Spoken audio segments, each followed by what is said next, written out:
സ്വാഗതം. ഇന്ന് ഞാൻ നിങ്ങളെ പരിചയപ്പെടുത്തുന്നത് ഏവർക്കും സുപരിചിതമായ നാലുമണി ചെടിയെക്കുറിച്ചാണ്. നാലുമണി ചെടിയിൽ പല പല വിഭാഗങ്ങളുണ്ട്. അതിൻ്റെ വെള്ള നിറം, അതുപോലെ തന്നെ മഞ്ഞയുണ്ട്, പീച്ച് കളറുണ്ട്, അതുപോലെ തന്നെ പിങ്ക് കളറൊക്കെ ഉണ്ട്. എൻ്റെ കയ്യിലുള്ളത് ഏകദേശം ഈ ഓറഞ്ച് നിറത്തിലുള്ള നാലുമണി ചെടിയാണ്. എനിക്ക് ഇത് എൻ്റെ കയ്യിൽ കിട്ടിയിട്ട് ഏറ്റവും കുറഞ്ഞൊരു 17 വർഷമെങ്കിലും ആയി കാണും.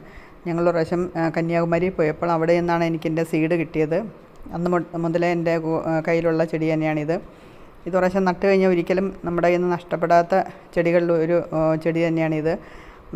ഇത് പിന്നെ വിത്തുകൾ ഇഷ്ടംപോലെ ഉണ്ടാകും. നിറച്ചൊരു ചെടി ഉണ്ടായി കഴിഞ്ഞ് കഴിഞ്ഞാൽ അതിൽ നിന്ന് നമ്മൾ പ്രത്യേകിച്ചൊന്നും ചെയ്യാതെ തന്നെ ഇഷ്ടംപോലെ ഉപശാഖകളൊക്കെ വന്നിട്ട് ഇഷ്ടംപോലെ പൂക്കളുണ്ടാകും.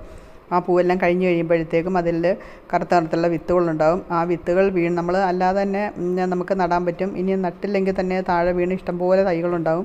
പണ്ട് കാലത്ത് എല്ലാ വീടുകളിലും ഇഷ്ടംപോലെ ഉണ്ടായിരുന്ന ഒരു ചെടിയാണിത്. ഈ ഒരു കളർ അങ്ങനെയില്ല, കൂടുതലും പിങ്ക് കളറും അതുപോലെ തന്നെ ലൈറ്റ് വയലറ്റ് കളർ, അങ്ങനെയൊക്കെ വെള്ള, മഞ്ഞ, ഇതൊക്കെയായിരുന്നു പണ്ടുണ്ടായിരുന്നത്. എല്ലാ വീടുകളിലും ഈ ചെടികളൊക്കെ ഉണ്ടാകും.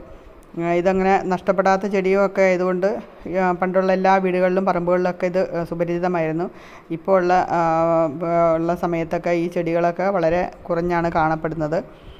പുതിയതായിട്ട് ഗാർഡനിങ് തുടങ്ങുന്നവർക്കൊക്കെ പെട്ടെന്ന് നമുക്ക് പൂക്കൾ വേണമെന്നൊക്കെ ആഗ്രഹിക്കുന്നവർക്കൊക്കെ നടാൻ പറ്റിയ നല്ലൊരു ചെടിയാണ്. അതുപോലെ കുറച്ച് ഏജ്ഡ് ആയിട്ടുള്ളവർക്കൊക്കെ അധികം കഷ്ടപ്പെടാൻ ബുദ്ധിമുട്ടൊക്കെ ഉള്ളവർക്കൊക്കെ നടാൻ പറ്റിയ ചെടി തന്നെയാണ് നാലുമണി ചെടി. കാര്യം അധികം പരിചരണമൊന്നും വേണ്ട. നട്ട് കഴിഞ്ഞിട്ടുണ്ടെങ്കിൽ പെട്ടെന്ന് പൂക്കളുണ്ടാവുകയും ചെയ്യും. അധികം കെയറിൻ്റെ ഒന്നും ആവശ്യമില്ല. പിന്നെ അധികം വെള്ളവും വേണ്ട. 2 ദിവസം കൂടുമ്പോഴൊക്കെ വെള്ളം ഒഴിച്ചാൽ മതി.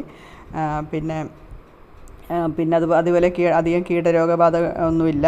അപ്പം എല്ലാം കൊണ്ടും അധികം ആരോഗ്യസ്ഥിതിയൊക്കെ ഇച്ചിരി മോശമായവർക്കൊക്കെ നടാൻ പറ്റിയ, പൂക്കളൊക്കെ വേണമെന്നൊക്കെ ആഗ്രഹിക്കുന്നവർക്ക് നടാൻ പറ്റിയ നല്ലൊരു ഓപ്ഷനാണ് ഈ നാലുമണി ചെടി എന്ന് പറയുന്നത്. ഇതിൻ്റെ പല വെറൈറ്റിയും ഉണ്ട്. ഇത് കാണാൻ നല്ലൊരു ഭംഗിയാണ്. ഈ ഒരു ഓറഞ്ച് കളറെന്ന് പറഞ്ഞാൽ ഒരു പ്രത്യേക ഒരു ഭംഗി തന്നെയാണ്. ഇത് ഒന്നിച്ച് വിരിഞ്ഞ് നിൽക്കുന്നത് കാണാനായിട്ട്. ഇനി നാലുമണി ചെടി പൂക്കളെല്ലാം നല്ലതാണ്, നല്ലൊരു മണവുമാണ്. 4 മണിയാകുമ്പോഴാണ് ഇതെപ്പോഴും വിരിയുന്നത്. അതുകൊണ്ട് തന്നെയാണ് അങ്ങനെ ഒരു പേര് വന്നത്. രാവിലെ ആകുമ്പോഴത്തേക്ക് അതിങ്ങനെ വെയിൽ വരുമ്പോഴത്തേക്ക് അതിങ്ങനെ കൂമ്പി പോവുകയും ചെയ്യും. പൊതുവേ രാത്രി വിരിയുന്ന ചെടികൾക്കെല്ലാം നല്ല സുഗന്ധമുള്ളതായിരിക്കുമല്ലോ. ഈ ചെടിയും അതുപോലെ തന്നെയാണ്.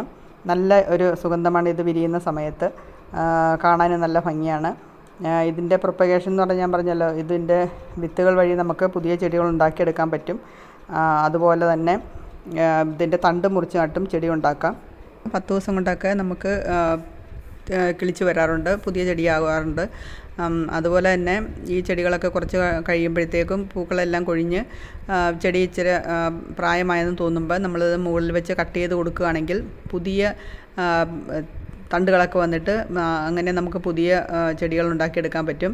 പിന്നെ ഇതിന് ഏകദേശം ഒരു മധുരക്കിഴങ്ങിൻ്റെ അത്രയൊക്കെ തന്നെയുള്ള ചെറിയ മധുരക്കിഴങ്ങിൻ്റെ വലിപ്പത്തിലുള്ള ഇതിന് കിഴങ്ങുകൾ ആയിട്ടാണ് ഉണ്ടാകുന്നത്. ആ കിഴങ്ങ് ഇങ്ങനെ നശിച്ചു പോകാതെ മണ്ണിലൊക്കെ കിടക്കും. അപ്പോൾ ചെടി ഇങ്ങനെ മുകളിൽ നിന്ന് കരിഞ്ഞു പോയാൽ തന്നെ ഈ പുതിയ മഴയൊക്കെ പെയ്യുമ്പോഴത്തേക്കും ഈ ചെടി താഴെയുള്ള കിഴങ്ങിൽ നിന്ന് പുതിയ ചെടി വന്നിട്ടും ചെടികൾ അതുപോലെ തന്നെ നമുക്ക് നഷ്ടപ്പെടാതെ തന്നെ കിട്ടുകയും ചെയ്യും.